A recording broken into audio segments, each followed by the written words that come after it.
Today we're doing Andrea's top 5 Isopod colonies at the moment.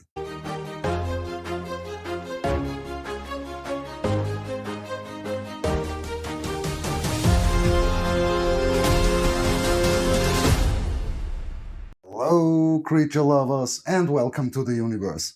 My name is Martin from Creepy Creatures Universe, and if you like invertebrate content, you should hit that subscribe button to never miss any cool things out.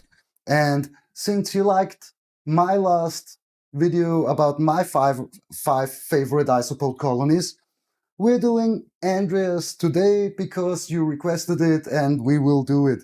And without much talking, let's start in right with number 5. And here we have Cuberis mandarin, Murina mandarin. As you can see, they are a pretty small Cuberis murina species and they are very fast. But their shiny or orange colors are really cool. And we already have babies. And he's gone. And it's gone. Really cool little critters. We got them from Georgi, as a lot of our isopods we will flip once again. And in reality they are pretty easy to keep. Here is another baby, or the same baby, I'm not sure. Pretty small one. Very cool. And in reality they are not that hard to keep. They like it a bit on the wetter side, so we spray the whole enclosure, or we keep the whole enclosure moist and just leave the area under the bark dry. And that's what it seems they should be liking, because it works, they are breeding, everything's fine. That's it with number 4. 5.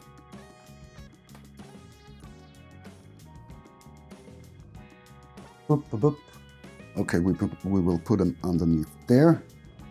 And number 4 will maybe be a little surprise for you, because Andrea also chose a pretty common species, and it's Porcellio-Spitz dairy cow. Why I don't call them Levi's? If you watch our other videos, you know that I don't think that they are Levi's. They are a separate species or an undescribed species. Why? Pretty simple. They don't breed with Porcellio levis. So if something should be the same species but doesn't breed, it can't be the same species. That's my opinion on the whole thing. As you can see, there are some cool colorations inside. Here is one that has a bit more white. Then here are one that has much more dark. And I think they are pretty cool. And Andrea thinks that too, because that's why they made it to her number 4. And as you can see, this bin is pretty wet. I wouldn't keep them this wet normally. But, and that's the thing, we're talking over the last few weeks. Humidity in the room is changing because temperatures are changing and we need to adjust. That's the first year we have them in this room, so we're also learning. That's a big thing, yeah. Even, oh, there's a baby. Even if you think you know how to keep them, if you keep your animals in a room in the first year, there will be some changes. We will have to turn on the heater today, because now the house heater isn't running that much because it's warmer outside. But this is a pretty cool room, so we will get the heater running, and then humidity will change again and we will have to adapt again. But back to the dairy cows. As you can see, they are very prolific breeders. They are pretty big for Porcellios, if you leave the giant ones aside. So if you want to keep them in a show-up display, that works. You will see them all the time. That was number 4. Now I have to put something aside. To leave space, I think, no, we got them from there, right? Yep. And number 3, also one of my favorites, but didn't make it to the top 5. Here we have the Porcellio bolivari yellow ghosts. And they are a bit harder to keep in my opinion. Why? Because when we got them, we had babies, and after those babies, all the females died. That's the reason why we like to ship sub-adult animals, because you never know how old adult animals in reality are.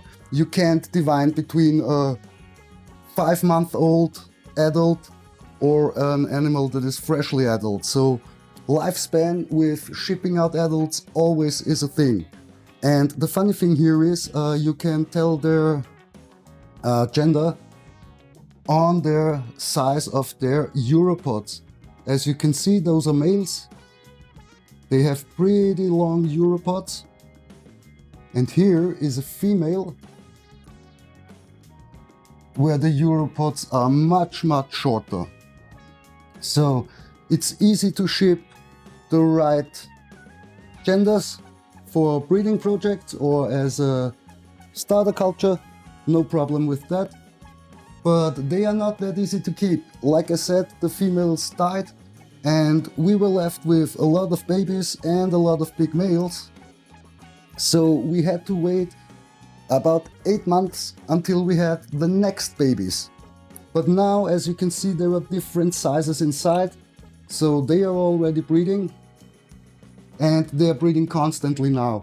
What do I want to tell you with this? If you get bolivaris, high yellow ghosts or normal ones, doesn't matter, don't start to sell off too fast, because it will hurt your colony growth. You should wait until you have all sizes of babies and adults once again. Then it's pretty much guaranteed the colony is self-sustaining. But before, I wouldn't sell out too much. We have them since April last year, mid of April last year, and we only gave away animals one time when we changed with Felix from Vienna Invertebrates for the expansors, I think.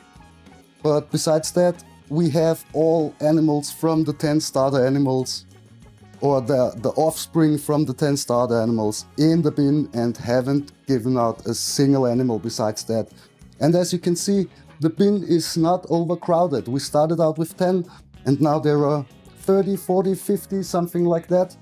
So we won't sell out anything until we are up to a few hundred. Number 3, also pretty cool species. One of the bigger Porcellias. I would not say one of the giant ones, but definitely one of the bigger ones. There are some that are a bit bigger, like Hoffmannseggi. Next, no surprise, they made it into this top 5 list. Once again, we have nothing at the moment. Let's see. The ones who watched the last video will know which bin we are going through here. Oh, come on. I always find at least one. That's the problem if you have a lot of leaf litter. Oh. Here we have a ducky. And of course, rubber duckies. Let's see if we can find more. I hope I didn't show you a dead ducky, but I don't think so. Here are more. A big one.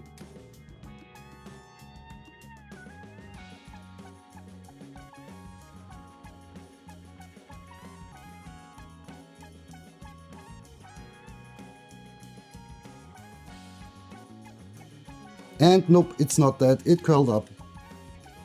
I had to try it. It instantly made a ball. So everything good with this ducky. And how can they not be in your top 5 list if you have them? It's nearly impossible. Let's see if we can find more. I think they are somewhere here in the moss. Next ducky. We need to put the bark inside, then we will be able to show them much better. But yes, of course, the bark is still drying.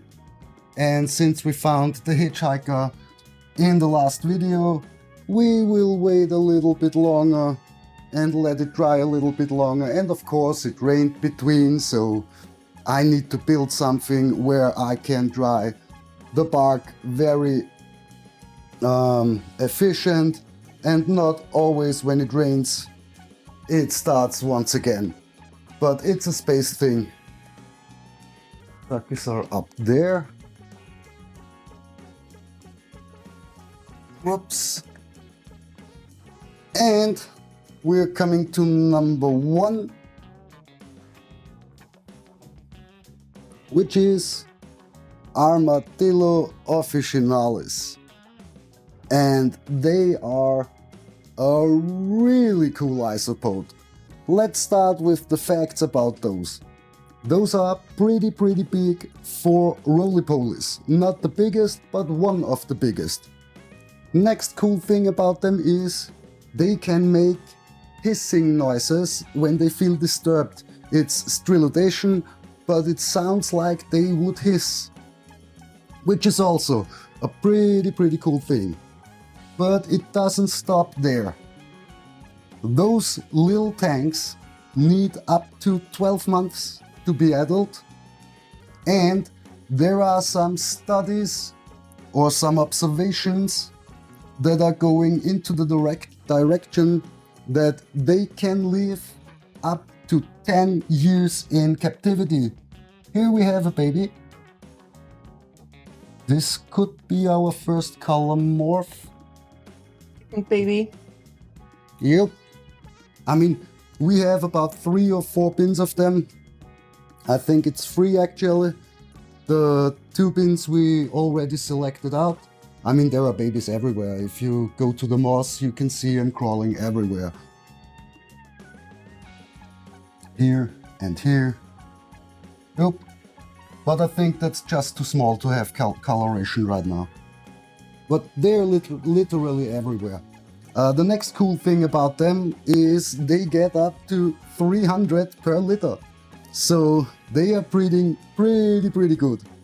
Which means they are an animal that is very prolific in breeding, that gets very old, and as you can see, we opened the bin, we are talking here, and a lot of them are around and running around and looking for food and such things. So they are also cool for a display setup, because you can always see them. Light is on, we are talking, we are staying around, bin is open, no problem for them. And again, babies everywhere. Sorry for that, guys. I don't want to cut it out because I think there are some good pictures. Yeah. So, after my top 5 Isopod colonies, those are Andreas' top 5 Isopod colonies. And as it looks like you like these top 5 animal lists, should we go on with roaches and snails? I think we need to combine them because we don't have that much species. But let us know in the comments if you want to see that as well. Besides that, the only things left to say is, yes, of course, in the description, if you need pins or something or squish bottles, there are links down in the description. Should work international for the US, and for Austria, Germany and Liechtenstein there is a separate Amazon shop. All those affiliate links where we get a small commission. If you want to help out the channel, completely free. Pretty easy. Leave a comment, give it a thumbs up, hit that subscribe button. That all helps out with the algorithm and helps us to grow. We already have a next big project for the description, but don't want to tell too much or spoil too much at the moment. And besides that, there is nothing more to say for me besides have a great week, have very great 3 days, and see you in the universe. Bye bye.